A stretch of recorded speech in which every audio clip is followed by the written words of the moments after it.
KF-21 전투기를 가리켜 베이비 랩터라고 하는 또 그런 수식어가 붙기도 했는데요. F-35를 능가하는 기종이 미국의 F-22 랩터라고 하는 기종이 있습니다. F-22 기종과 KF-21 전투기가 굉장히 유사한 특성들이 있거든요. 4.5세대를 뛰어넘는 이제 향후 6세대를 지향하는 전투기로서의 가변성, 단번에 6세대 전투기에 버금가는 그러한 성능을 발휘할 수 있을 것이라고 또 기대를 할 수 있다는 점이죠. 여러분 안녕하십니까? 상지대학교 군사학과의 최기일이라고 합니다. 저는 한국방위산업연구소 소장직을 또 맡고 있는데요. 주로 전쟁과 무기 그리고 방위산업에 대해서 연구를 하고 있습니다. KF-21 보라매의 기술력이 굉장하다고 합니다. 기술력이 얼마나 뛰어난 건가요? KF-21 전투기는 보라매 사업이라고 해서 정부가 추진 중인 전투기 개발 사업인데요. 최근에 또 KF-21 무사고 시험비행 1000소티를 달성한 바 있습니다. 그래서 여기서 말하는 이제 소티라고 하는 것은 군용 항공기의 출격 횟수를 뜻하는 용어인데요. 그래서 1000회 출격을 통해서 이제 무사고 이제 시험 비행에 성공했다라는 것을 보면 현재 우리 KF-21 전투기 개발이 순항 중인 것을 확인할 수 있는 중요한 대목이라 말씀드릴 수 있겠습니다. 우리나라의 이런 항공기 개발 역사를 돌이켜 보면요, 1997년 이제 IMF 시절로 돌아갈 수 있는데요. 당시에 우리나라 한국항공우주산업, 지금의 카이가 만들어지면서 국내에서는 이제 항공기 완제기 업체가 이제 처음 등장하게 됩니다. 카이에서는 처음에 KT-1이라고 하는 훈련기 개발에 성공하게 됩니다. 그래서 KT-1 훈련기 양산을 하게 되었고, 이후에 T-50 골든이글이라고 하는 초음속 그 시험 비행기를 또 우리가 이제 양산할 수 있게 되었는데, 이 T-50 항공기가 모태가 돼서 여기에 이제 무장 체계가 장착되면서 FA-50 경공격기라고도 얘기하는데 지금은 이제 FA-50 전투기라고 얘기를 하고 있죠. 그래서 우리나라가 이러한 초음속 전투기를 또 해외에 수출하게 된 것은 전 세계에서 6번째, 그리고 초음속 전투기 개발에 성공한 것은 전 세계에서 8번째로 뭐 미국이나 유럽 전통적이었던 서유럽의 강대국들, 군사 강대국들 못지않게 군용 항공기 개발에 있어서도 큰 족적을 남긴 바 있습니다. 현재 KF-21 전투기 개발도 매우 순조롭게 진행되고 있는데요. 향후에 프로토타입이라고 하는 시제 개발 이후에 이제 본격적인 양산 체제로 돌입하게 될 것인데요. 현재 정부와 그리고 우리 한국항공우주산업 카이에서 추진 중인 이러한 일정 계획에 맞춰서 순조롭게 잘 진행되고 있다는 말씀 드리겠습니다. KF-21 보라매의 성과와 대회 반응은 어떤가요? KF-21 전투기를 이제 미국 락히드 마틴이 개발해서 전 세계에 또 많이 수출하고 있는 F-35라고 하는 또 기종이 있습니다. 그래서 KF-21 전투기 개발이 완료가 되면 이러한 미국의 F-35 최신의 전투기뿐만 아니라 뭐 유럽 라팔이나 타이푼과 같은 유로파이터 기종과 경쟁하게 될 것이라고 지금 많은 기대감이 모아지고 있는데요. 해외에서도 KF-21 기종에 대한 관심이 굉장히 높은 것을 확인할 수 있습니다. 다만 이제 KF-21 전투기는 우리가 이제 전투기 기종을 구분할 때는 이게 4세대 전투기냐 5세대 전투기냐 구분을 하는데, 지금 우리 정부 관계자나 우리 업계에서는 KF-21 전투기를 4.5세대라고 얘기를 하고 있거든요. 근데 이제 4.5세대라고 하는 그런 전투기 분류는 이제 사실상 그런 분류는 없는데, 이제 4세대에서 이제 5세대로 진화되어 가는 그런 과정 속에서 KF-21 전투기를 개발하고 있다 보니까 현재는 우리가 4.5세대급이라고 이야기를 하고 있죠. 그 지금 말씀드렸던 뭐 F-35 기종이나 뭐 라팔이나 타이푼과 같은 기종은 이미 실전 배치된 지가 오래되었고, 그리고 꾸준한 성능 개량 사업을 또 추진 중이고, 그리고 말 그대로 최신의 전투기로서 해외의 다양한 그러한 실전 경험까지도 풍부한 그러한 전투기이기 때문에 사실 이제 아직 개발이 완료되지 않은 KF-21 기종과 뭐 단순 비교하는 것은 좀 제한 사항이 있을 것으로 보여지고요. 다만 해외에서도 KF-21 기종에 대한 그 관심도는 굉장히 높습니다. 앞으로 KF-21 전투기 개발이 완료가 된다면 우리에게 주어진 큰 숙제 중에 하나는 이제 결국은 가성비거든요. 그러니까 우수한 어떤 품질이나 그런 부분도 필요하지만 결국은 가격 경쟁력을 확보하는 것, 결국은 KF-21 전투기의 가성비를 좀 높여야 되는 우리에겐 큰 숙제가 있을 것이고요. 그리고 두 번째로는 이제 가장 중요한 게 이제 OFP라고 하는 개념인데요. 이제 비행 운영 프로그램을 뜻합니다.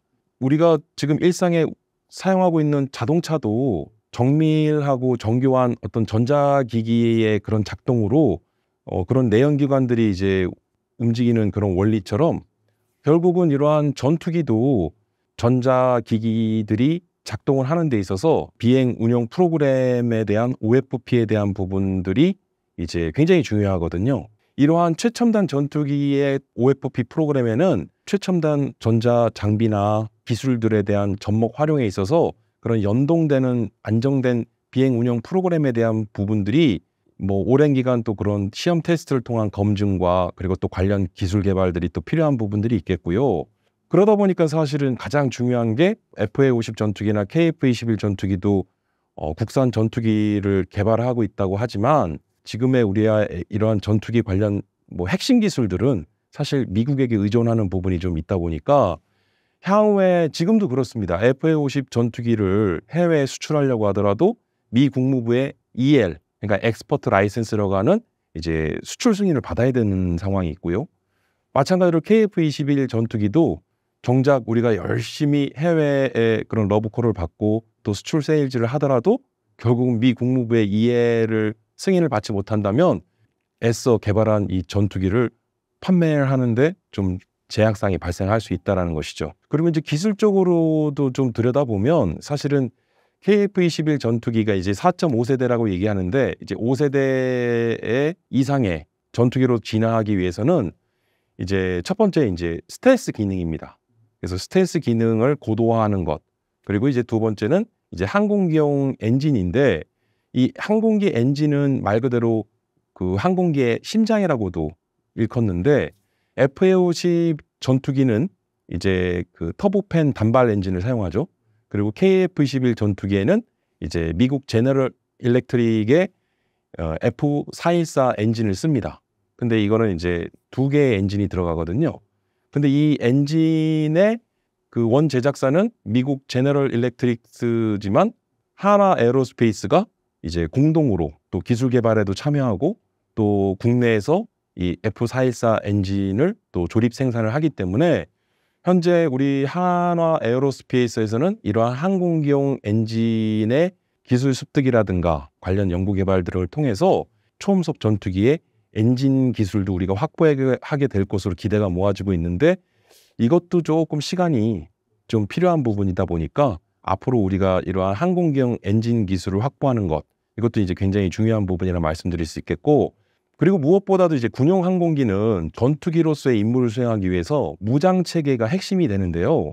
이 무장 체계도 보면 사실은 이제 크게는 이러한 군용 항공기 이제 우리가 얘기하는 전투기에는 이제 공대공 무장과 공대지 무장으로 두 가지 타입으로 구분을 합니다.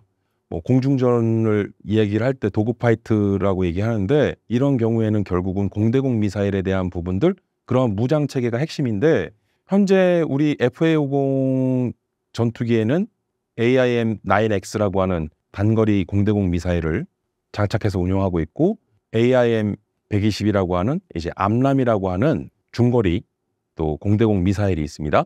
그리고 또 지금 KF-21 전투기에는 유럽의 MBDA라고 하는 이제 방산업체가 있는데요. 그래서 유럽제 지금 미티어 미사일 장착해서 연이은 시험 발사 테스트에도 또 성공을 한 바 있는데 음속의 4배, 사거리는 200km에 이르는 그 중거리 공대공 미사일에 대한 미티어 장착을 통해서 그 이 미티어 미사일은 아시아 국가로는 최초로 우리가 군용 항공기 전투기에 장착을 해서 또 우리가 운용을 하게 될 것으로 기대가 모아지고 있는 상황인데 공대지 미사일의 경우에는 지금 현재 ADD 그러니까 국방과학연구소에서 이제 천룡이라고 불리우는 장거리 공대지 미사일을 지금 현재 개발 중인데 2029년 향후 2030년 이전까지 이 천룡이라고 하는 이제 한국형 독침 미사일 개발에 지금 우리가 열을 올리고 있는데 연구 개발 과정에서의 기술적 난제를 극복하고 또 개발 기간을 단축하는 또 우리에겐 숙제가 있지만 앞으로 좀 지켜볼 일이고요. 그래서 현재 이러한 뭐 방금 말씀드렸던 천룡 같은 경우에는 독일산 타우루스라고 하는 미사일이 있습니다. 말 그대로 이제 공대지 미사일인데요. 뭐 사거리는 500km에 이르는 장거리 공대지 미사일이 되겠는데, 우리에게는 이러한 전투기로서의 효용 가치를 높이기 위한 무장 체계, 그래서 공대공 미술과 공대지 미술에 대한 이러한 자체 기술을 통한 이제 향후 국산화에 대한 부분들, 결국 그런 부분들이 우리에게 주어진 큰 과제 중에 하나고, 레이더 기술이 또 핵심이거든요. 그래서 FA-50 전투기 경우에는 지금 이스라엘제 기계식 레이더를 사용 중인데, 향후에는 지금 그 레이시온사의 전자식 그 팬텀 스트라이커라고 하는 또 레이더를 사용하고 있는데, KF-21 전투기에 또 이제 A사 레이더라고 하는 주사 배열식 전자식 최첨단 레이더를 또 장착을 해서 또 운용하게 될 것인데, 우리나라 국내 LIG 넥스원이나 또는 한화 시스템에서도 이러한 A사 레이더 개발에 이미 성공을 했고 관련 기술을 보유하고 있지만, 군용으로 사용하기 위해서는 관련 레퍼런스에 대한 부분들, 결국은 이제 운용에 있어서 실제로 이게 적용돼서 운용이 된 장비냐 아니냐에 대한 그런 일종의 그런 레퍼런스가 굉장히 중요하기 때문에, 먼저 우리 국산 전투기 KF-21에 국산 A사 레이더를 장착해서 운용해 볼 수 있었으면 하는 기대감이 있는데, 조금 그런 부분들이 좀 아쉬운 부분이 있죠, 사실은. 전 세계의 전투기들과 비교했을 때 KF-21은 어느 정도 순위에 들어간다고 볼 수 있을까요? KF-21 기종은 지금 현재 개발 중인 전투기 기종입니다. 그래서 이제 아직 개발이 완료되지 않았기 때문에 우리가 뭐 단순히 F-35 기종이나 또는 라팔이나 또는 뭐 타이푼이나 이런 기종과 단순 비교하는 것은 지금 현재 조금 제한이 있을 것 같고요. 재원이나 성능만을 갖고서 좀 비교를 해보자면 최신의 전투기 기종들과 견주었을 때 크게 뒤처지지 않는, 오히려 보다 더 앞서는 또 일부 기술도 살펴볼 수 있겠는데, 아직 개발이 완료되지 않은 전투기를 기존에 현재 운영 중인 전투기와 단순 비교하는 것은 정확한 어떤 그런 성능을 입증하지 못한 상황이기 때문에, 현재 개발 중인 전투기라고 하는 점에 있어서는 단순 비교하는 것은 좀 어렵겠지만, 분명한 사실은 해외에 많은 또 관심을 또 받고 있기 때문에 개발이 완료돼서 전력화 배치가 된다면 큰 기대를 더 모을 수 있는 그런 전투기라고 좀 보여지고요. 이러한 전투기를 우리가 이제 보면 이제 5세대냐 6세대냐 또 전투기 또 구분을 하는데, 지금 뭐 미국도 차세대 6세대 전투기 개발에 또 속도를 내고 있고, 그리고 뭐 유럽에서는 템페스트라고 하는 6세대 전투기 개발 지금 한참 또 진행 중이죠. 그리고 러시아나 또 주변 국가인 중국이나 이런 국가들도 지금 6세대 전투기에 대한, 차세대 전투기에 대한 그런 개발에 열을 올리고 있는데, 우리가 뭐 지금 이제 4세대에서 5세대로 진화하는 4.5세대급의 이런 전투기 개발을 하고 있는데, 아직 개발이 완료되지도 않았는데 6세대 전투기를 개발하는 해외 다른 국가들과 비교했을 때 우리가 너무 뒤처지는 건 아니냐라고 하는 우려의 목소리도 있습니다. 근데 이제 KF-21 전투기는 4세대에서 5세대, 다시 5세대에서 6세대로 진화하는 데 있어서 약간 그런 어떤 가변성에 대한 부분에 있어서 좀 우위가 있다. KF-21 전투기를 가리켜 베이비 랩터라고 하는 또 그런 수식어가 붙기도 했는데요. F-35를 능가하는 기종이 미국의 F-22 랩터라고 하는 기종이 있습니다. 근데 그 F-22 기종과 그 외관이라든가 뭐 이런 것들을 봤을 때 KF-21 전투기가 F-22 기종과 굉장히 유사한 특성들이 있거든요. 그래서 어떤 외관상으로만 우리가 단순히 이런 것을 좀 빗대서 설명하기는 좀 그렇지만 4.5세대를 뛰어넘는 이제 5세대 이상의 이제 향후 6세대를 지향하는 그런 전투기로서의 약간 가변성, 그러니까 KF-21 전투기가 4.5세대 전투기로서 개발이 완료된 이후에 여기에 이제 6세대 전투기 기술들이 또 접목이 됨으로써 단번에 6세대 전투기에 버금가는 그러한 성능을 발휘할 수 있을 것이라고 또 기대를 할 수 있다는 점이죠. 그러면 5세대와 6세대를 구분하는 전투기 구분 기준은 무엇이냐? 핵심은 AI라고 하는 인공지능 기술의 활용입니다. 우리가 이제 유무인 복합 체계라는 얘기를 많이 하는데요. KF-21 전투기가 이제 유인 전투기로서 임무를 수행하면서 그 좌우에 무인 전투기가 같이 편대 비행을 하면서 이 유무인에 복합된 그러한 전투기 운용이 현실화될 수 있다는 것이죠. 그래서 이제 이런 부분들까지도 정부와 그리고 한국항공우주산업 카이에서는 향후에 KF-21 전투기가 개발이 완료가 되면 이제 6세대 전투기의 핵심 기술이라 얘기하는 이러한 유무인 복합에 관련된 그 AI 인공지능 기술을 접목 활용하는 데 있어서 그런 부분을 지금 개발 단계에서부터 벌써 고민을 하고 있다는 것이죠. 사실 이 6세대 전투기에 대한 부분은 이제 우리가 이제 미 공군의 정의를 좀 살펴보면 미 공군에서는 이제 5세대 전투기를 일컬어 공중 우세를 뜻하고요. 그럼 6세대 전투기는 어떻게 정의하냐? 공중 지배를 뜻하거든요. 그러니까는 미 공군에서 정의하고 있는 5세대 전투기는 공중 우세를 지향하는데 반면 6세대 전투기는 공중 우세를 뛰어넘는 공중 지배에 대한 부분, 압도적인 공중 지배가 가능해야 된다는 것이죠. 그러려면 지금 현재 공중 우세를 점하고 있는 기존의 5세대 전투기 기술에 방금 말씀드렸던 인공지능과 같은 이러한 유무인 복합 체계를 완성시킬 수 있는 인공지능 기술이 결합이 돼야 되고, 사실 여기에 6세대 전투기는 5세대 전투기보다 훨씬 더 뛰어넘는 스텔스 기능, 그리고 더 나아가서는 최첨단 항공기 엔진 기술이 접목된 이제 멀어진 항속거리라든가 항공기 속도가 5세대를 능가하는 그러한 또 항공기 그 성능을 발휘할 수 있어야지만 이제 6세대 전투기로서의 우리가 얘기하는 공중 지배가 가능할 것인데, 지금 미 공군이 얘기하고 있는 그 6세대 전투기의 모습들은 이런 것이죠. 그래서 지금 우리 KF-21 전투기는 이러한 스텔스 기술이나 또는 관련된 최첨단 A사 레이더와 같은 레이더 기술, 그리고 또 무장 능력에 대한 공대공이나 공대지 미사일에 대한 핵심 기술을 또 국내 기술로 개발하고 있고, 그리고 또 이제 유무인 복합 체계에 대한 AI 인공지능을 어떻게 활용할 것인지에 대한 그런 부분도 이미 KF-21 기종에 대해서 좀 고민을 하고 있고 관련 연구를 하고 있다는 것이죠. 마지막으로 항공기 엔진. 그래서 항공기 엔진이야말로 전투기의 어떤 기본적인 성능을 평가할 때는 이 항공기 엔진 기술을 우리가 독자 기술을 보유하는 것은 당면한 가장 중요한 시급한 또 과제 중에 하나죠. 일론 머스크의 F-35 전투기는 바보들이 만드는 것이라는 발언에 대해 어떻게 생각하시나요?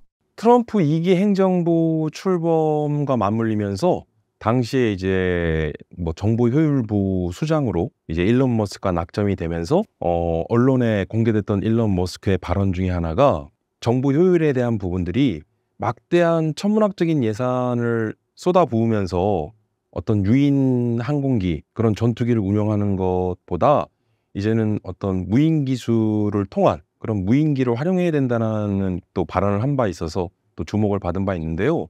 오늘날 현대전장의 핵심은 두 가지 키워드로 압축이 됩니다. 첫 번째는 이제 효과성이라고 하는 부분인데 과거에는 대량 살상이나 대량 파괴를 하던 것에서 지금은 적 지도부를 효과적으로 타격하거나 또는 적의 산업시설이나 또는 군사시설을 효과적으로 타격함으로써 이제 EBO라고 하는 효과 기반 작전으로 대표되는데요. 그래서 결국은 현대전장에서는 효과성에 대한 부분, 그리고 효과성 못지않게 중요한 게 효율성입니다. 이 효율성이라는 것은 지금의 국가 총력전 양상하에서 보면 그 국가가 보유하고 있는 인적 물적 자원을 총동원해야 되는데 가용할 수 있는 이 국가가 보유한 이러한 자원은 한정적이기 때문에 한정된 자원을 얼마나 효율적으로 운영할 수 있느냐, 이게 결국은 전투의 승리나 전쟁에서의 승리의 중요한 관건이 된다는 것이죠.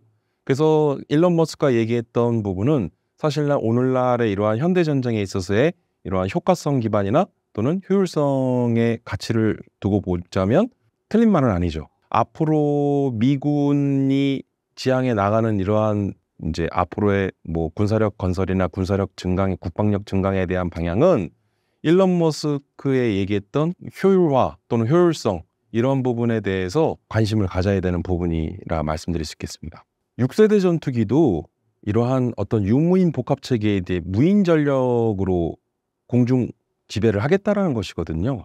핵심은 국방에 AI와 로봇과 드론과 같은 이러한 무인 전력을 활용하는데 우리가 조금 더 관심을 가져야겠고, 효과성이나 효율성이라고 하는 우리가 가치 제고도 해야 되지만 결국은 이게 핵심 키워드로 어떻게 정리가 되냐면 미래 국방 또는 미래 전장은 무인 전력을 어떻게 우리가 잘 활용할 수 있느냐. 그래서 무인화와 그리고 스마트화, 이 부분을 우리가 좀 고민을 많이 해야 됩니다. 그래서 작지만 강한 군대를 양성할 수 있어야 되고, 기술 강군으로서 결국은 싸워 이길 수 있는 작지만 강한 군대를 양성하는 것, 그리고 앞으로 미래 전장은 이러한 무인화와 이 무인화 전력들을 조금 더 스마트하게 운영할 수 있는 그러한 스마트화, 이제 그런 것들이 결국은 효율화, 효율성, 그리고 효과성 이런 부분들과 맥락을 같이 하는 부분이라 말씀드릴 수 있겠습니다.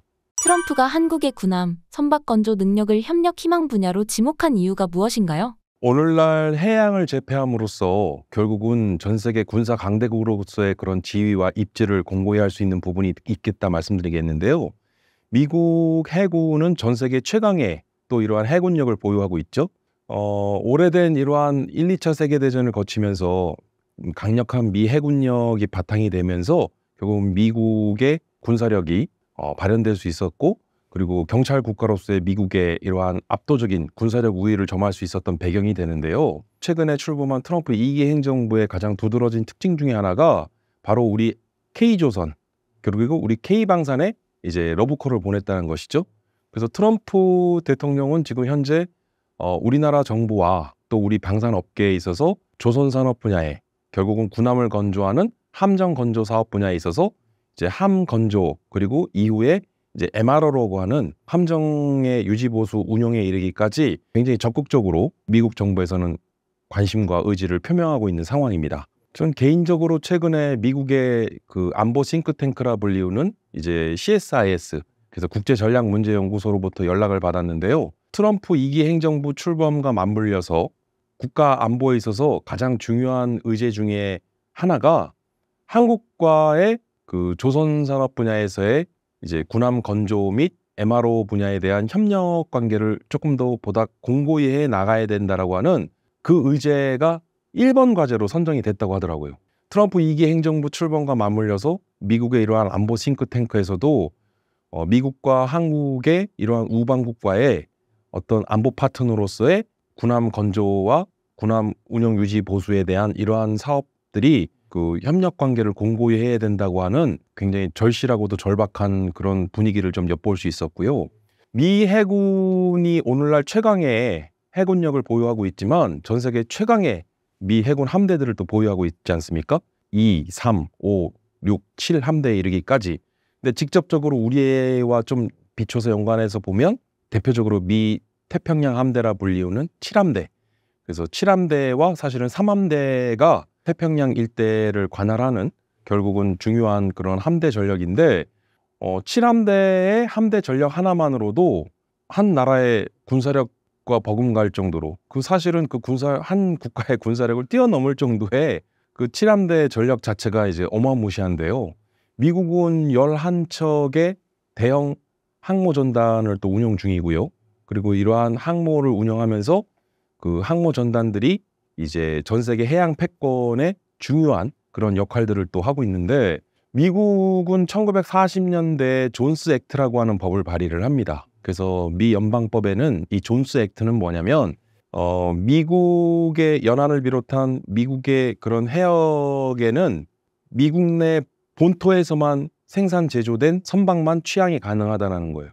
그러니까 미국 내 그런 해역이나 해안에 결국은 취역이 가능하다는 거예요.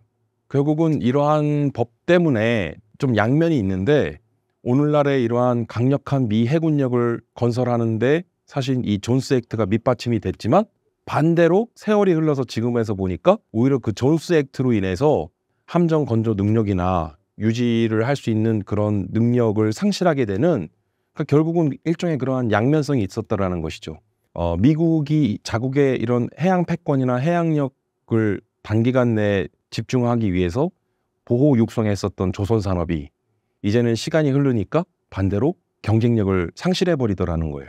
그래서 이러한 부분들을 보아했을 때 사실 미 의회 예산국에서도 지난해 발표를 했었던 내용을 보자면 2025 미 해군 건조 계획 보고서를 인용하면서 미 의회 예산국에서는 향후 30년간 364척의 해군 군함을 건조를 해야 되는데, 여기에 이제 1조 달러가 투입돼야 된다는 거예요. 앞으로 향후 장차 30년간 300대가 넘는 미 해군 함정을 건조해서, 그리고 또 기존의 해군 함정을 운용 유지 보수를 해야 되는데, 말 그대로 이게 엄청난 시장이 열린 거예요. 그리고 그 시장의 중요한 핵심 파트너로서, 전략적 파트너로서 미국은 우리 한국을 선택했다는 것이죠. 우리나라 조선산업이 뭐 10년 주기에 사이클링을 돈다고 얘기를 하는데 13년 만에 이런 조선산업의 부활? 그래서 지금 방산업계 중에서도 특히 해양방산 분야라 할 수 있는 군함을 건조하는 조선업 분야에서는 굉장히 좀 많은 기대감과 또 그런 공무된 또 현장의 목소리들 들을 수 있는데 대표적으로 국내 해양방산을 지탱하는 양대 산맥이 있습니다. HD 현대중공업과 그리고 하나오션이죠. 하나오션은 이제 하나가 대우조선해양을 인수해서 이제 지금의 하나오션을 보유하게 된 것이죠. 양사가 국내 해양방산의 핵심 양대 산맥으로서 주축을 이루고 있는데 뭐 대표적으로 대우조선해양은 잠수함 기술에 대한 핵심 기술을 또 갖고 있고 또 해외 또 수출도 많이 했고요. 그리고 또 이제 수상함 건조에 있어서는 또 명가라 할 수 있는 HD 현대중공업을 빼놓고 말씀드릴 수 없는데 이 양사가 우리 앞으로 대한민국 K방산의 K조선을 이끌어 나가는 K해양방산의 이제 가장 주축이 될 것으로 기대가 모아지고 있고요. 실제로 미국 정부로부터 HD 현대중공업과 하나오션은 많은 러브콜을 받고 있습니다. 그래서 당장 금년 내에 미 해군 조선소와 연계 협업함으로써 이제 미 해군 함정에 대한 MRO 사업권을 또 취득하여 이제 향후에 미 해군 함정에 대한 이제 유지 보수로부터 미 해군 함정 건조 사업에도 본격적으로 또 진출할 수 있는 그런 청신호가 좀 켜졌다. 그렇게 좀 평가를 할 수 있겠습니다.